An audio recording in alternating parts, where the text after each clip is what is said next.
Greetings, greetings, my people, and indeed welcome to the New Zealand banknotes currency series, and indeed welcome to the fourth in the series, your 10 New Zealand dollar banknote.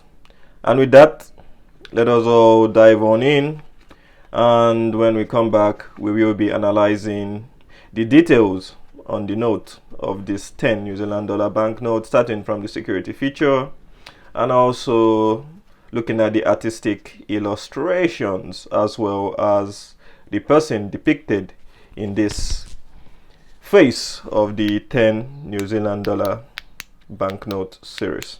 And with that, let us all dive on in. Thank you.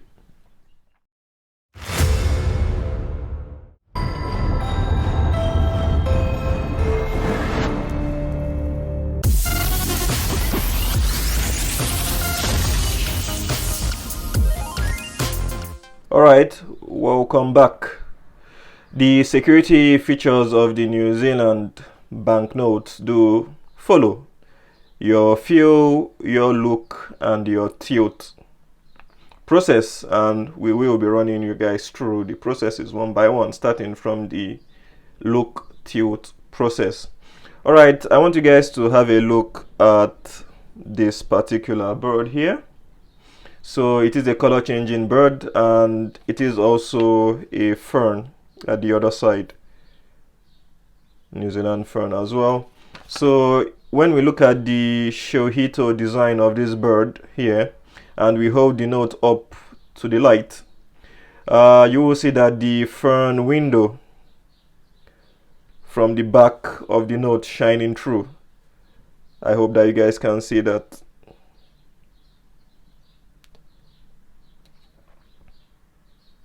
Yeah, you guys can see it shining through. That's awesome.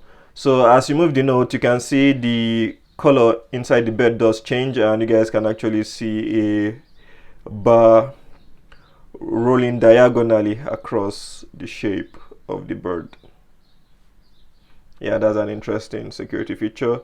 Okay, moving on to the look tilt feature, and looking at this window, I must apologize that this note is a bit rough and rugged, but we will manage. That is what we have, unfortunately. But looking at this window, the first of them is your holographic number. As you guys can see, it does change from 01100110. So that's the holographic number on it. It is a bright color, and we have the holographic bird as well. It does change color. So yeah, it does change color when you tilt it. And apart from that, you guys have the map of New Zealand here. It does change color as well when you guys tilt it. And also we have a reversal numeral inside the North Island map of New Zealand. 0110 01 switches to 10. Alright, so even behind the map of New Zealand, we have the silver fern in the background. We have the two of them, small one here, and we have the larger one. Also, we have a 3D number here, which is your 10 denomination, and also we have an embossed number. So below this holographic images, you guys have an embossed $10 denomination here.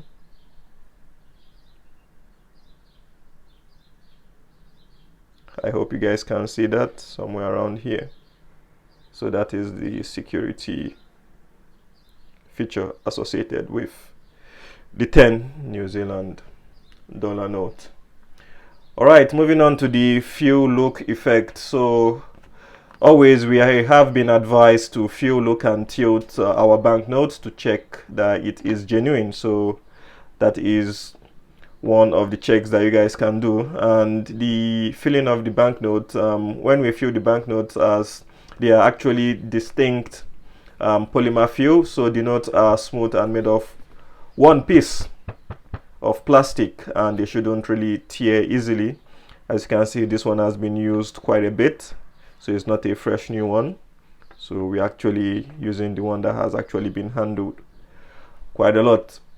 But anyways, that's the filling part of it. But the most important part of the fill look process is your raised ink. So we fill the raised ink both in front and the back of the banknote. So on the front of the banknote, this large number here, it does have this raised ink filling. It's a bit abrasive, especially on the newer notes. You will feel the abrasion of the raised ink.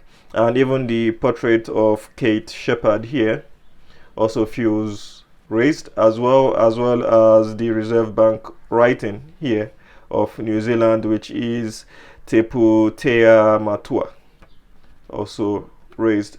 When we flip it as well, we can see that the large number as well is also having that raised ink filling. The bird itself definitely is having that raised ink filling, which are the most noticeable of them all. And also the words New Zealand, Aotearoa, means in the Maori language New Zealand, so they all have this raised fill effect, or the raised ink effect. So yeah, it is a unique texture that should feel similar from the previous notes that we have analyzed here. Anyways, yeah, that is it. Most importantly is your UV light security feature. We wouldn't miss that. So I have my UV light here, and flashing it on it shows me the effect of the UV light as a security feature. On the $10 New Zealand banknote, it does show the 10 New Zealand dollar denomination around a ring of square, or inside a square. Let me get this to function normally. So yes, this is how it should look. When you take it to the bank, they do have a machine that actually does it automatically for them. So that is one of the main important feature of the $10 New Zealand banknote. I believe almost all the new design does have or do have this particular UV light display or effect. But anyways, let's move on to the description of the $10 New Zealand banknote, what we have here, what it depicts.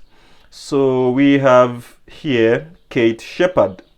So from 1848 to 1934, she was a prominent leader of the campaign to give women the right to vote in New Zealand, working tirelessly to organize and promote this cause.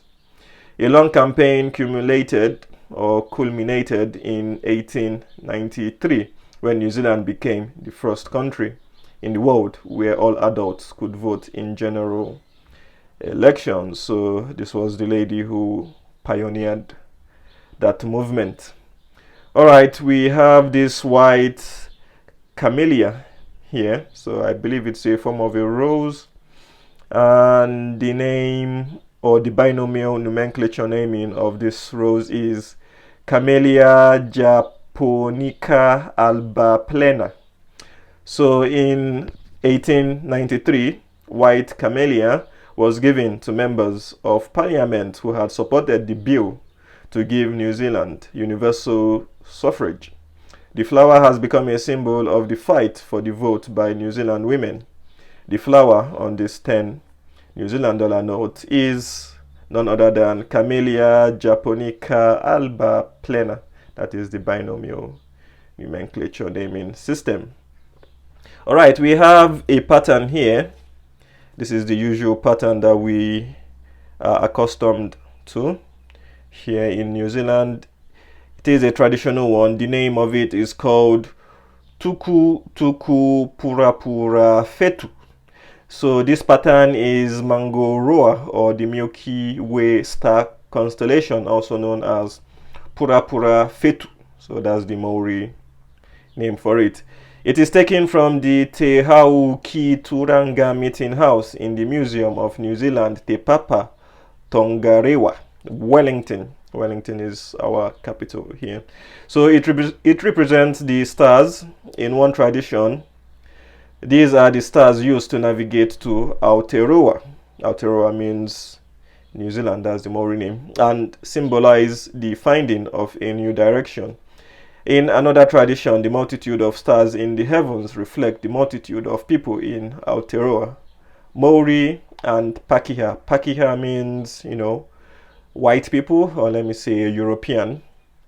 Sometimes here we call them Palangi. So they were the people who came in all the way from Europe. Yeah, we call them Pakeha. Or let me say the colonizers if you are a political person. Anyways, yeah, the Maori and Pakeha men and women. Alrighty, let's flip the 10 New Zealand dollar note. And we have this blue duck named Fio.